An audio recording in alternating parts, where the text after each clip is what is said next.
आत्म के अहित विषय कैसा है। कल अपन ने 6वां प्रवचन लोभ कषाय पर प्रारंभ किया था। कुछ विशेष बिंदुओं को पुनः दोहरा लेते हैं।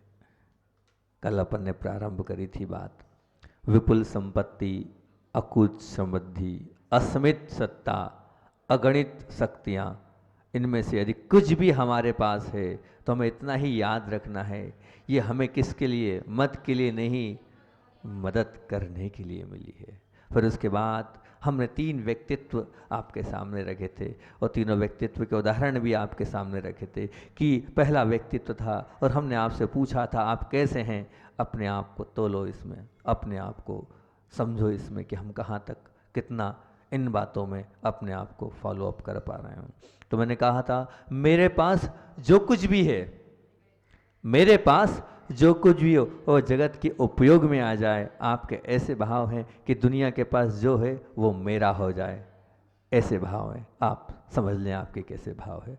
दूसरी बात फिर मैंने बोली थी कि मेरा सुख सभी का सुख बन जाए, यह आपके भाव हैं कि सभी का सुख मेरे पास आ जाए, ये आपके भाव हैं। इसके लिए भी बहुत अच्छा उदाहरण दिया था। और फिर तीसरा व्यक्तित्व तो हमने आपसे करा था, क्या करा था तीसरा, सुख सभी को देता रहूं और सभी के दुखों को दूर करता रहूं, या फिर सुख अपना छिपाता रहूं। एक व्यक्तित्व वो भी तो ना, सुख अपना छिपाता रहूं और सबके सामने अपने दुख का रोना रोता रहूं। आप कैसे हैं आप स्वयं समझें किस प्रकार के हैं। और फिर मैंने बात बोली थी कि आपकी अंदर क्या है, आपका आपके अंदर किस साम्राज्य किसका स्थापित है, तो कठोरता का कि कोमलता का, कृपणता का कि उदारता का, और कृतज्ञता का कि कृतज्ञता का। अगर इतना ही कहना था तो उसमें हमने विशेष तौर से कठोरता, कृपणता और कृतज्ञता अगर आपके पास है तो ये क्या है, मृत्यु का पर्यायवाची शब्द है। क्योंकि जो इसका शिकार बना है वो जीव ये मान के चलना, वो तो क्या है, मृत्यु मतलब एक शव के भांति है। वो तो मर चुका, उसका जीवन जीवन नहीं है, उसका जीवन तो एक शव के भांति है। यहाँ तक बात करी थी और एक कहानी सुनानी थी, लेकिन इसी में अपना पूरा समय निकल गया था। कहानी भूमिका में यही थी जो प्रथम में अपने बात करी थी। क्या बात करी, अगर आपको संपदा मिली, आपको पद मिला है, आपको आपके पास सामर्थ्य है, शक्तियां हैं, समृद्धि है, तो क्या करो, मद नहीं करो, मदद करो। उस मदद करने पर एक धर्मात्मा राजा की कहानी आपके सामने पौराणिक ग्रंथ से उठाकर आपके सामने प्रस्तुत करता हूँ। इसी विचारधारा को लेकर एक राजा अपना राज्य कर रहा था, पूरी प्रजा बहुत प्रसन्न थी।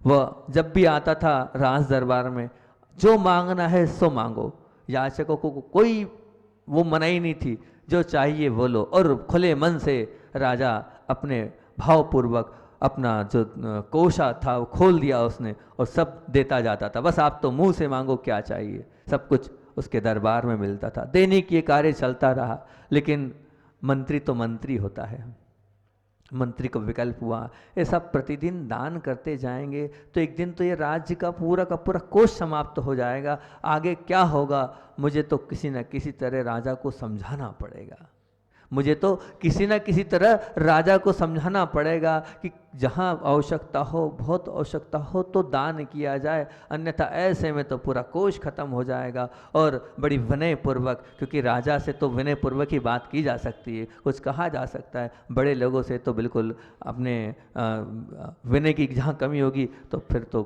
गड़बड़ हो सकता है। मंत्री जी ने विनयपूर्वक बड़े ही विनय शब्दों से कहा, आपदार्थम धनम रक्षेत। हे राजन, हे हे हे प्रभु, हे स्वामी, भाग्य का कोई भरोसा नहीं है। आपत्ति काल के लिए हमें अपनी संपदा को बचा के रखना चाहिए, इस प्रकार से दान देना ठीक नहीं है। तो जो महान व्यक्तित्व होते हैं उनके तो उत्तर भी महान होते हैं। तो राजा ने कहा, श्रीमताम कुधा आपदह, अरे महान पुरुषों को कहाँ आपदा आती है, वो तो छूती नहीं है महान पुरुषों को आपदाएं। ये सब आप विकल्प छोड़ दो, जो महान होते हैं, जो सबका भला करते हैं, उनको ये सब आपदाएं कष्ट नहीं आती। फिर मंत्री ने कहा, यदि दत्रान संभवेति, अर्थात उन्होंने कहा यदि दुर्भाग्य से कहीं आ गई कोई आपत्ति तो हम क्या करेंगे, हे राजन आप समझो, विवेक से कार्य करो, ऐसा नहीं करते हैं। तो फिर राजा ने फिर बहुत अच्छा उत्तर दिया, अगर आपत्ति आ भी गई तो क्या आ गई, तो फिर क्या बोला राजा ने, संचित ही विनश्यति। अगर आपद आ भी गई तो तुमने जो संचित किया जो है ना धन, वो कहाँ चले जाएगा पता नहीं चलेगा, सब बर्बाद हो जाएगा। मान लो आपदा आ भी गई, वो आपदा, उस आपदा में सब कुछ चला जाएगा, आपने इकट्ठा किया डाका टल जाएगा, आपने इकट्ठा किया दूसरे राजा ने आके आक्रमण किया सब ले जाएगा, क्या करेंगे। इसलिए संचित ही विनश्यति, यदि आपत्ति आ भी जाए तो दान पुण्य में ना खर्च करके अगर इकट्ठा किया हुआ धन भी वह नष्ट हो जाएगा। इसलिए मैं तो मानता हूँ कि वो संचित आपदा में तो पुण्य जब हमारा समाप्त होता है ना, तो इकट्ठा किया हुआ भी समाप्त हो जाता है, कहाँ चले जाता है पता नहीं चलता है। इसलिए अभी मेरे पास पुण्य है, धन है, ऐश्वर्य है, शक्तियाँ हैं, अकुत संपदा है, तो खूब उसका दान करूंगा, खूब लुटाऊंगा, जिसको लेना है लेते जाओ। इसलिए मैं तो ये मानता हूं कि अगर मेरे पास आपदा आ भी गई तो सब कुछ बर्बाद हो जाएगा, उसके पहले सबको आबाद करूं। मेरे पास जो है वो जितना दे सकता हूं मैं दुनिया को दूं, ताकि दुनिया उससे लाभान्वित हो, उससे अपने आप को धन्य माने। ऐसे राजा के भाव थे। अब क्या करता, मंत्री तो चुप हो गया। क्या बोलता मंत्री, कुछ नहीं बोला कि अब जब आपदा आती है तो रहा हुआ भी हमारे पास नहीं रहता है वो भी नहीं के समान रहता है। तो मंत्री कुछ नहीं बोला। फिर राजा ने एक बहुत अच्छी कारिका बोली, बोले ये शाम न विद्या तपो न दानम, ये शाम न विद्या तपो न दानम, ज्ञानम न शीलम न गुणो भवति। ये शाम न विद्या तपो न दानम, ज्ञानम न शीलम न गुणो न भवति, ते मृत्य लोगा भय भार भूता मनुष्य रूपे न मगाश्चरंती।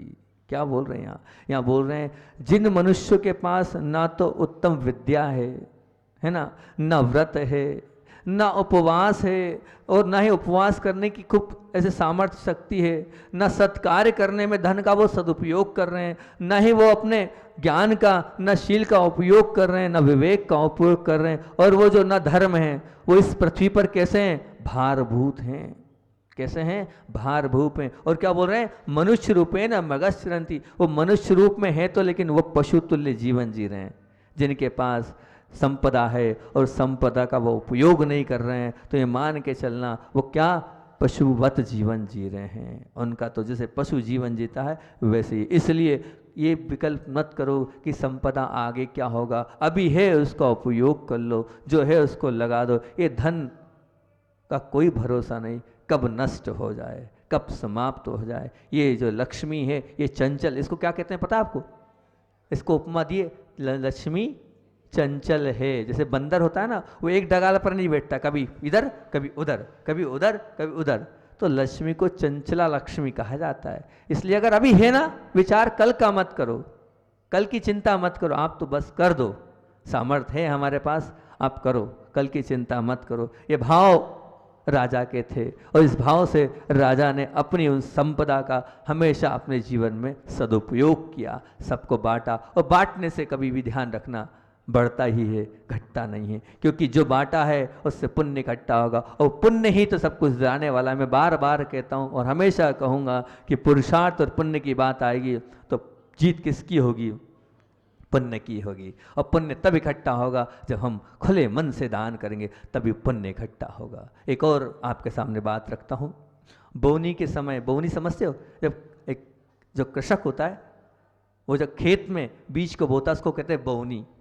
बोवनी के समय तागारी में बीज लेकर बेलों का वो हाँकता हुआ किसान खेत में चारों ओर घूम रहा है, और तब उसके मुख में बहुत आशा है, बहुत उमंग होती है, और वो गीत कंठ में गाता हुआ वो बीज से भरी हुई तगारियों को खाली करता जाता है, खाली करता है। उसके मानस में क्या है, कितने अच्छे भाव से खाली कर रहा है, उसको दिख रहा है आने वाले समय में मुझे वो अनाज से ठसाठस भरा हुआ भंडार दिखता है उसे, कि मैं बीज तो बो रहा हूँ लेकिन आने वाले समय में इस बीज का क्या होगा, अनेकों गुना मिलेगा। एक बीज से सैकड़ों गुना मिल सकता है। इस भाव के साथ, प्रसन्नता के साथ वो फेंके जा रहा है, तगारी से फेंके जा रहा है, गदगद भाव से मेहनत कर रहा है वो। बस यही क्यों, कारण उसको अटूट श्रद्धा है। वो ये जो बीज मैंने फेंका है ये मुझे माला माल कर देगा। उसके रोम रोक में यही झलक रहा है कि मैं तो समृद्धवान बनने वाला हूँ इस बीज के माध्यम से।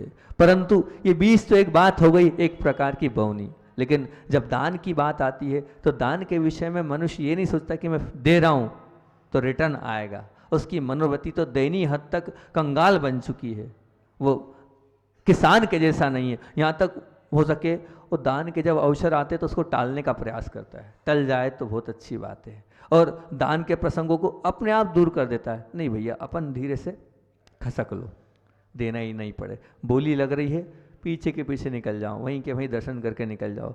कहीं महाराज जी ने देख लिया तो लफड़े में आ जाएंगे, तो पीछे के पीछे, नहीं महाराज जी ने देख भी लिया तो भैया ऐसा है आपके भले के लिए देखेंगे, देख लिया तो बोलेंगे नहीं चिंता नहीं करो, है, और पीछे के पीछे निकल जाओ, मतलब दूर अपने आप को। और दान करने के अवसर उपस्थित होते हुए भी वो क्या करता है, बहुत सावधानी रखता है, किसी भी तरह पूरी सावधानी सर बच जाता है। और फिर भी मान लो इसके बावजूद भी यदि दान की नौबत आई जाए और अगर मान लो मनुष्य को देना पड़ा तो उसमें भी क्या करेगा, वो बहुत कम देगा, सामर्थ्य से कम देगा, अपने सामर्थ्य को गोपनीय रखेगा कि मेरी कितनी ताकत है, मैं कितना सामर्थ्य है। कम देने के पीछे भांति भांति के वो अलग अलग कारण देगा, एक्सक्यूज़ देगा, ये हो गया वो हो गया, इसका काम है उसका काम है, मतलब किसी तरह से कम देना है।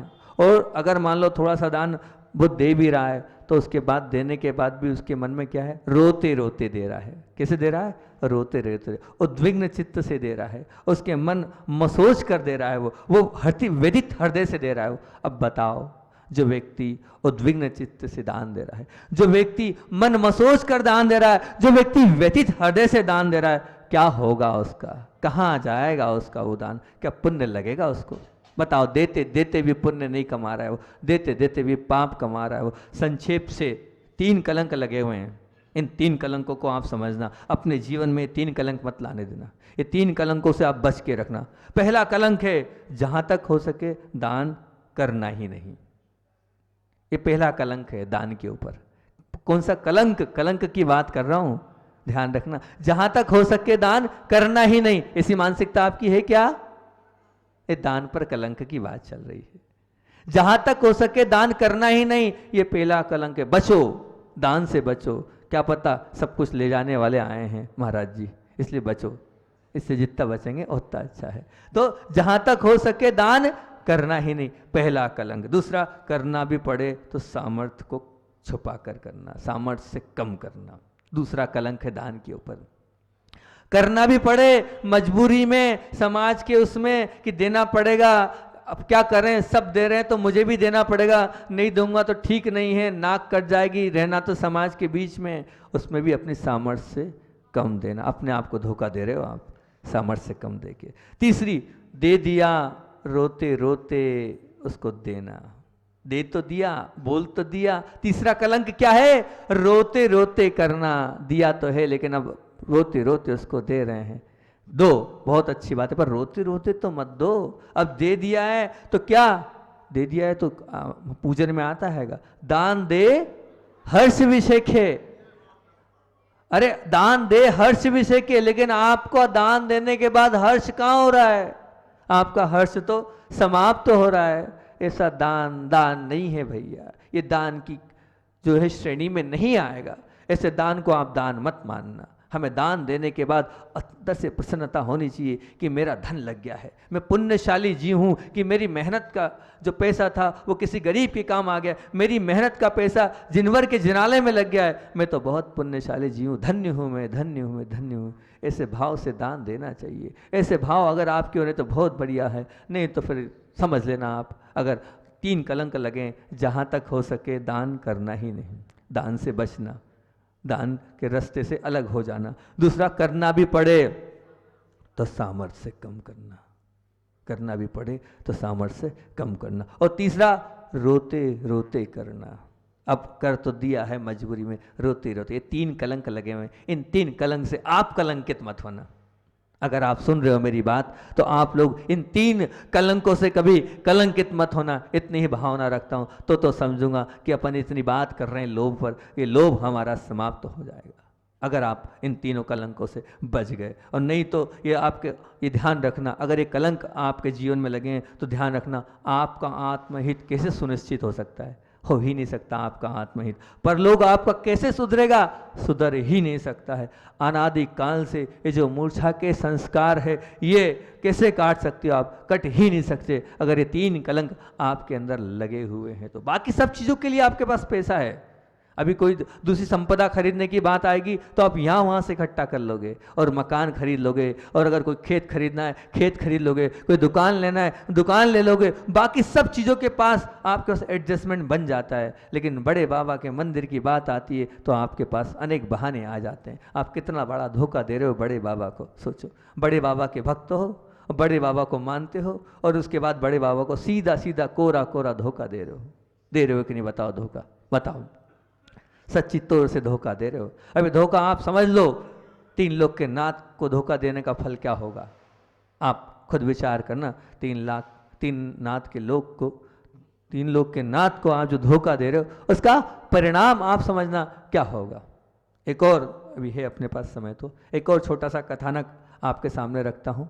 अच्छी बात है कि सुनने के बाद हो सकता है कुछ आपको मोटिवेशन मिले, क्योंकि लोगों ने मान रखा है धन संपदा सब कुछ है, लेकिन अंत समय में उसकी जो बात है वो आपके सामने रखता हूँ। किसी नगर में ऐसे एक बहुत बड़े धनी सेठ थे, और बहुत मीठी चुपड़ी बातें करके और छल कपट से करोड़ों की संपदा इकट्ठी कर ली। ध्यान रखना, करोड़ों की संपदा ऐसी होती छल कपट से, मीठी चुपड़ी बातों से।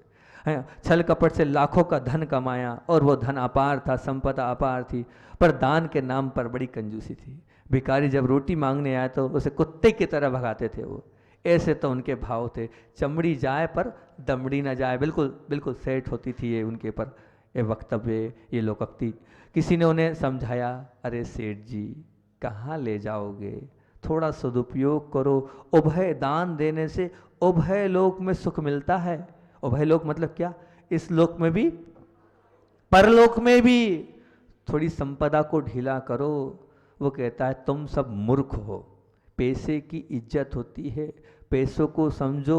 पैसे में जो है ये समझना सब कुछ है, सर्वस्व होता है पैसे में, और इस पैसे के कारण सब मेरे आगे पीछे घूम रहे हैं। आज पैसा नहीं तो बोले कुछ नहीं, सारा नगर देखो आगे पीछे घूमता है, लोग मेरे आशा भरी दृष्टि देखते हैं। खड़े हैं आज इतने बड़े बड़े बंगले खड़े हैं, गाड़ी घोड़े हैं, बगीचे हैं, खेत हैं, सब कुछ है। काय से है? पैसे से है। पैसे से है तो खुशामत है, नहीं तो कुछ नहीं है। इसलिए पैसे को जितना हम संभाल के रखेंगे तो नहीं तो पैसा नहीं तो इज्जत नहीं, पैसा नहीं तो कुछ नहीं। और हम वो तो ये बोले झूठ बोलो, बेईमानी करो, प्रपंच करो और पैसा कमाओ। इस प्रकार के भाव को लिए हुए वह सेठ अपने जीवन का यापन कर रहा था। परिवार के लोग भी परेशान थे, परिवार के लोग भी परेशान थे कि क्या है, 1 रुपया खर्चा करने देते नहीं है। आप लोग भी ऐसे होंगे, बच्चों को खर्चा करने नहीं देते होंगे, रख रहे हो संभाल संभाल कर। अब एक कार्यक्रम था, वहाँ पूरे परिवार को जाना था, 7 दिन की पूरी बात थी, तो सभी लोग यात्रा के लिए वहाँ पर एक विवाह के उस महोत्सव में जाना था, पूरे परिवार को जाना था। तर अब सेठ जी ने कहा 1 दिन 2 दिन नहीं 7 दिन लगेंगे आने जाने में, और 7 दिन दुकान बंद नहीं कर सकता मैं, 1 घंटे नहीं कर सकता, 7 दिन की बात कर रहे हो, तो आप सब चले जाओ, मैं तो नहीं जाऊंगा। सेठ जी ने कह दिया मैं तो वहाँ नहीं जाऊंगा, सबको जाना है सब चले जाए पर मैं वहाँ नहीं जाऊंगा।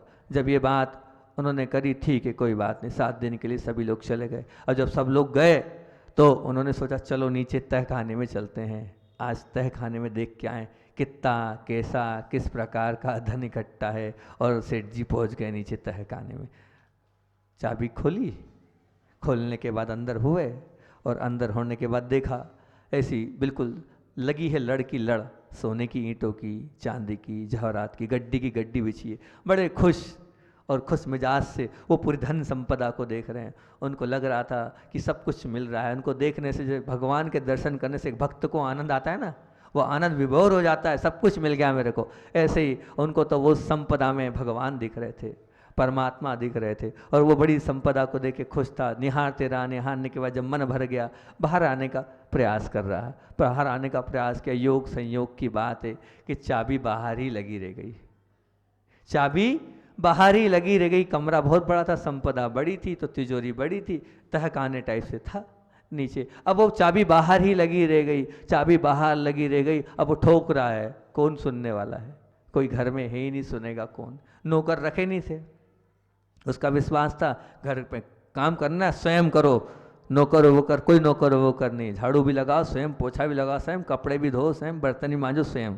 आप लोग नहीं हो लेकिन ऐसे, वो इतना कंजूस था, कुछ भी, कोई नौकर नहीं, कुछ नहीं, घर में कोई दूसरा था नहीं। अब क्या किया जाए, चिल्लाते रहा, बोलते रहा, लेकिन कौन खोले, अब खुल तो सकता नहीं, लॉकर की चाबी तो बाहर से थी, अंदर अब प्रवेश है नहीं। अब वो रोता रहा, पर अब क्या होगा, 1 दिन 2 दिन 3 दिन, बिना ऑक्सीजन के कितने दिन रह पाएगा, 4 दिन 5 दिन, तड़प तड़प के वो वहीं पर उसके प्राण चले गए।